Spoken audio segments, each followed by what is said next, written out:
this show is entirely listener supported. That's you. You're a listener. If you want to support the show and find out how to get bonus content and early episodes and monthly video hangouts with me and Jeff, you can head to patreon.com/wehaveconcerns.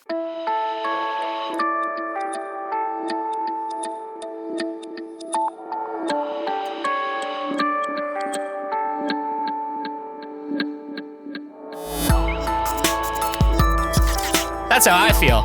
Fair enough. But I do like hearing Margot Martindale and everything. Fair enough. This is We Have Concerns. Hi, Jeff Canada. Hi, Anthony Carboni. Hello, concerned citizens. And a special welcome to our guest today in the Anxiety Chamber, a media critic and feminist activist, and from Feminist Frequency, Anita Sarkeesian is here. Hello. You guys just started a new show, The Freak Show, your new weekly thing. Yeah. Very exciting. Yeah. And we are excited to have you here to talk about something kind of in all of our wheelhouses. We're going to talk about virtual reality. Oh, I love the VR. I love a ver. It's so good. You're like mixed on a ver. I'm Mixed it's reality? growing on me. It's growing on me. More AR. Oh, So God. what is it that is growing on you? You finally found some fun experiences that you're into? When I actually played some games that I like, so I played Fantastic Contraption. So and, good. Yeah, so good. And Super Hypercube. The best. The best. And those two, I was like, oh, these are made for VR and are VR experiences that are awesome. And I was just kind of worried that VR was going to go down like the traditional gaming hole of just like shooters. And I'm kind of like, I don't really want to have super realistic, like shooting people in the head experiences. Right. I want to have something a little, I know. And that's the part that I bums just me want to out. have mildly realistic shooting people in the head experiences. That moment though, the first moment in Super Hypercube where you like lean your head around the side to see where the thing is coming is like, Oh, I get it. I understand what's it's so special. Real good. Yeah. But also, like, you know, you're sitting in a room with a fucking box on your head. Yeah. Right? Like, I'm Hook a excited. feed bag to my face and we've got my dream life. I don't understand. I'm excited for the like hardware to develop in terms of being lighter and easier and more compact. I'm and that excited sort to of float thing. in a tank with a cable in the base of my skull. There you go. clearly. That's where I am. I don't know about you guys. No, one of the things that we talk about a lot on this show, though, is non-gaming uses of virtual reality. A lot of like medical uses, psychological uses. This was a story sent in to us by old Flint Mech on the tweet machines. Oh. Sent in by Ben, who's an old friend of the show. And this is about a study that was done at the University of Barcelona, where they found. Is it about Hamon? It's about yes. Oh, it's Hamon in VR? VR Hamon? It's an experiment from outer Spain. Oh, From all the way in outer Spain. When you go to outer Spain, Yeah. you never forget it. And there's people will tell you that there's not a lot of use in going to outer Spain and it's mostly for show. It's a show of power. Right. But there's something to be said about imagination and innovation and what it does to the human spirit every time we travel to outer Spain. It's about inspiration. If we can't get to outer Spain, we can't do anything. I mean, there's so many advances just achieving outer Spain have brought to all of our lives. We wouldn't have memory foam mattresses if we hadn't gone to outer Spain. That's right. So this is a study, though, that says that putting people in VR can actually change and lower their fear of death. Oh. All right. Because there's all kinds of realities then, I guess. I guess that's what we think. There are all kinds of realities. You can have a shoot man reality. Yeah. You can have super hypercube reality. It's why am I afraid of death when there's super hypercube reality waiting for me? I guess. That's it. That's the science behind it. No, basically what they were doing is they were trying to, number one, make people feel physically connected to their virtual bodies. So like they took all these people, about a group of about like 100 people, put them into a VR simulation where you can look down and see your legs and like move around. And what they would do is every time something would like touch your leg or touch your arm in VR, somebody would make sure to do a corresponding touch on your person to make you feel connected. And then towards the end of the VR experience, you're just walking around in this normal room, you just start floating out of your body. Ooh. And then all of a sudden you're looking at your body. And what they did is they gave these people an out-of-body experience in VR. And after doing it, their fear of death was... And they attempted to kill them. And then they would try to kill them. And some people just weren't afraid anymore. Some people, they were totally fine with it. The people who went through this experience had noticeably lower fear of death on a survey that they were given afterwards. What do you think about this, Anita? There's an interesting thing. Like, I feel like there's therapeutic use for this. And I'm interested in, like, am actually interested in people who are therapists chiming in on how, is it immersion therapy, right? Is it this idea of like you putting yourself into these fear zones and that you come out, like there's mixed reviews about whether that's useful or not for dealing with trauma. So if you can inhabit this world in this space, does it feel less frightening? Yeah. Because, one of the things I think is hard for people to grapple with who have never done VR or ever had a VR experience is how much you are in it. Like when you are walking like between the Twin Towers or you're climbing Mount Everest or whatever you're doing, or you're Batman jumping off of a cliff or like a building, like you're doing that. And it's hard to explain that to folks who've never had that feeling. Yeah, but I also kind of feel like this, I totally agree, but I also feel like this is kind of a new tech version of something that's very old. Isn't this exactly what the Buddhists have been saying for eons? That if you feel less connected to your physical body, if you feel like there's a way to, if you realize you are not this physical form, then you can relinquish your fears and be more comfortable with whatever happens. It's sort of Zen, but done with tech. Right. It's an extension of that thing where like people who think about their eventual death for 5 minutes every day tend to be happier and less worried about death, right? Like, but it feels like having to face this thing. It seems like what they're doing is saying, hey, in a virtual space, you can have the sensation of not being connected to the physical thing. So doesn't that make you feel more at peace because you are not this physical thing? And it's like, oh, I'm scared of what's going to happen to this physical thing, but if I realize I'm not connected to it. Counterpoint. Aren't we just the fucking physical thing, though? Well, that's a much larger discussion. I don't think we can settle that discussion here in 15 minutes. But I think everybody in this room kind of tends to agree that we are the physical thing. What do you think? Yes. You're the physical thing? Yes. But also, the other part of this is, you've seen there's some VR stuff that's coming out around meditation and helping people be more mindful and that sort of thing. That's really hard for us in contemporary times to do. And so it feels a little bit like I didn't really draw that connection until you started talking about bringing it into like Buddhist practices or mindfulness practices of like, maybe this is just a way to get us the fuck out of our brains and like really forcing us to feel what that feels like when we're having such a hard time doing it on a day-to-day basis. I don't think this makes me fear death any less. I haven't tried it. Right. But here's where I'm coming from. Nah. Yeah. Nah, I don't think so. I don't think so either. Yeah, I think if your belief is that, and this is what I want to know about these people who took this survey. What were their spiritual beliefs before? Where did they sit before? Did anybody who sat down in this thing with a very atheistic death is the end, I am my physical body, did they sit down and come out of it slightly agnostic? Because I don't think that needle moves. I think the needle that moves are people who are like, I already believe that there is a spirit or a soul inside my body, but I'm a little afraid of death, and now I'm a little less afraid of death. That's always the tricky part with studies like this, where they say, the article will say, and then we gave them a test determining how afraid of death they were, and they scored different. It's like, whoa. Slow your roll. What's that test all about? What were those questions exactly? It's just like a 3-question test. It's like, was you scared of a death? Yeah. Did you like experience? Still scared of a death? And it's just like from strongly agree to strongly disagree. It's like applying for a job at a Target. It's like, I would say that I'm an ethical person. Yeah, sure. Strongly agree. Yeah, great. What does that mean, though? There's a man with a hockey mask and a knife right behind you right now. How do you feel? Okay, I feel fine. I guess I'm better now? But I think before I would have said I don't feel entirely fine. I do like what you're talking about, though, Anita, where it's the idea of like putting people into almost like a trauma therapy sort of thing, or even like physical therapy. Like there's been a lot of study into that. I do believe that like kind of putting people in these experiences can sort of change the way they look at things. One of the things that we've seen the most differences in are the people who were put into the body of another gender or another race empathy, in VR. Right? Yeah, empathy. Yeah. And they were just more empathetic. They were given like an ethical test, and then they were brought back like 6 months later, given a different ethical test, and scored just as highly. So it's like being forced to live in that other person's skin or body really did change the way they feel about that person. Yeah, it's another example of like an old idea, which is like walk a mile in someone else's shoes. now you actually can because the tech lets you.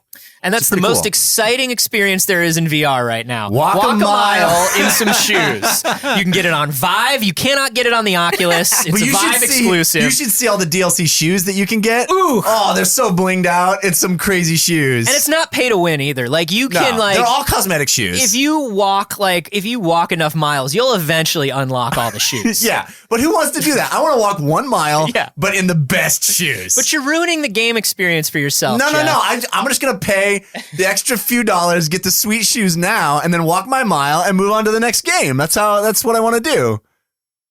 I think if you put on this helmet and you go through this experience and your original belief is like, no, death is the end of my consciousness and the end of my existence forever. Yeah. I don't think this changes your opinion. Right. All of the things that you're saying about like what are your beliefs coming into this thing and is going to absolutely inform and your life experiences. And if you feared death before, I think that like we have built in systems that make us like not actively think we're ever going to die. Right. Yes, like sure. Yeah. Denial. That's called denial. It's called denial. Right. And so I think that there's something around like I'd be curious to like look more into this study because just because you had this experience in VR where you're floating outside your body, you might like, does that really, it's like, I don't think that it's going to like do a lot in that regard in terms of being like, now I can die and be okay. Well, the other thing is like, here's the test. The test was very death focused, right? Because it was an out of body experience and they wanted to know how you felt about death afterwards. But like,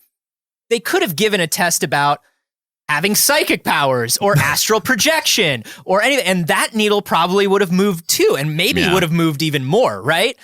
I guess I'm less skeptical than you guys are about this because it feels very natural, the idea of if you have an experience, and yeah, it's relatively primitive right now, right? It's still talking about polygons, but if you have an experience that feels authentic, you have a physical sensation, someone's actually touching you and you feel like you should be touched. If you're convinced of this virtual reality and then you feel a disconnection to your body, it feels like a natural extension to go, oh, well, maybe I'll change how I feel a little bit about my connection to my physical form. I think that makes sense to me. Sure, but that's different than I don't fear death anymore. I had an experience and I don't have the language to understand what this experience is. And so it's framed in terms of mortality. But I think that I think the interesting thing here is how if we're getting into the relationships with our body and like mind, spirit, blah, blah, blah, whatever. I just turned into a hippie apparently. Yeah. How are your chakras in here? I've been meaning to ask. They're really good. Thank you for asking. Of course. I think that it might be the wrong question. Yes. Right? I think that... Are you afraid of death is the wrong question? I think so. Like, I think that this could do something more interesting. In any conversation, it's almost always the wrong question. Sit down to a first date. Yeah. So, are you afraid of death? Yeah. Job interview. Really, any social interaction. Are you afraid of death? The wrong question. Kid sits down for his first day of school. Teacher just looks at him. So, Billy, are you afraid of death? Because death comes for us all. Oh, I didn't really think about that before I came in. I brought everybody a cupcake for my birthday. Yeah. Yeah, my birthday. You could choke on that cupcake and die, Billy. Oh. You never know. But Mrs. Brown, I always try to chew all my food real good. Yeah. A lot of people do. Yeah. Every dead person ever has tried to chew their food. Oh, Billy. God, does everybody die from choking? Yes. Oh, my God. Most of the time on an infinite timeline, everybody dies from choking on cupcakes. I don't want to eat these cupcakes anymore, Mrs. Brown. I think there's like no... Yeah, I think the problem is limited testing with a limited questionnaire afterwards. Yeah. I think this thing has been funneled into a specific result that they wanted. They wanted to test death, and they tested death by like, I don't know, man. You probably could have put me in like a VR robot, and like. Are you afraid of death? No, I got this robot. No, a robot. Do you think you could pilot a robot? Yes. Well, clearly, I just did. proved that. You play VR basketball. It's like, are you a great basketball player? Yeah, sure. I think it's an interesting idea of like, can that experience give you a different relationship to your physical form? So maybe the right question is more something along the lines of, do you feel less in your body, more in your body? Is your body, do you feel less connected, more connected? Because I can envision a future with VR where, it's much closer to one-to-one relationship with, verisimilitude. It feels like you're in a actual real location. It's indistinguishable from real life.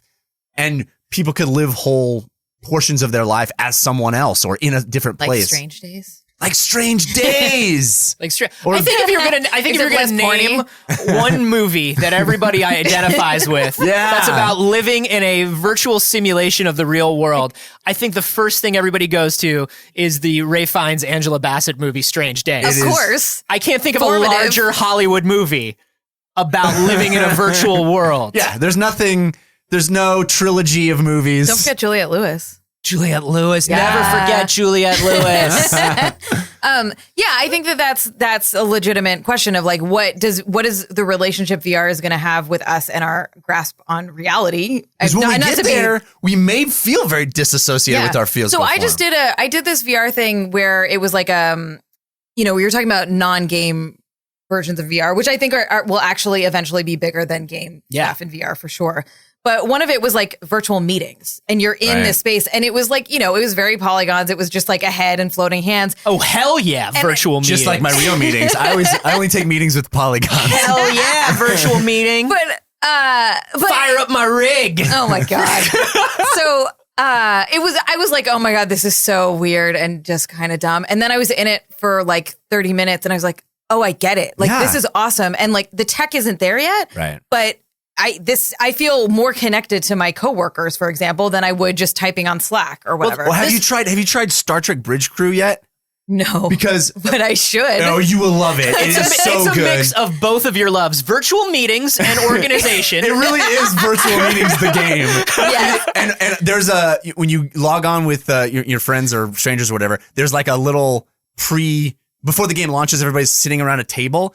We spent straight up 45 minutes not launching the game, just sitting there because it maps your lips, it lip syncs with you, and your hands are mapped, and we were just making each other laugh. Can you just like pick up cups of Earl Grey tea and little pan flutes and stuff? It's blue milk or whatever. No, it's not blue milk. That's Star Wars. That's Star Wars, but dude. they have Klingon tea or wine. Klingon wine is what it is. Okay, cool. Anyway, but it's just like that already is being you feel like you're in a physical location with people who are not in your same physical location, even though, as you said, very primitive, and we look like Vulcans. Well, this has been the promise of technology for a really long time, ever since like MUDs and online chat rooms and Second Life and like 3D chat. Do you remember like for a split second in the late 90s, it was 3D chat rooms? Yeah. And when you're like walking around these flat 3D chat rooms that are like hosted on GeoCities or something. I think that's the thing is like, there is a feeling when you get in VR, if it's done right, of togetherness, of being in a shared space, of being in a world. So I could see where having you float out of your body makes you feel a little bit like, oh, maybe I am like able to do this. Maybe I'm a god. What if I'm a god? That's the question they should have asked. Are you a god? Well, but if someone asks if you're a god, you say yes. That's true. I feel like this questionnaire was too limited. I feel like this study was too limited. But once again, we don't know how brains work in outer space. Well, it's true. It all has to be filtered through the process of being in outer Spain. You guys should see Anita like literally crossing her arms. She hates us so much. And like shaking her head at outer Spain. It's the worst. I don't know why I agreed to this. Well, outer Spain is the worst. It's trying to kill you. It's trying to kill you. Humans cannot survive. It's so hard to live in outer Spain. Hopefully one day we'll colonize. You know what I mean? And wow, that's deep. Yeah. That's deep.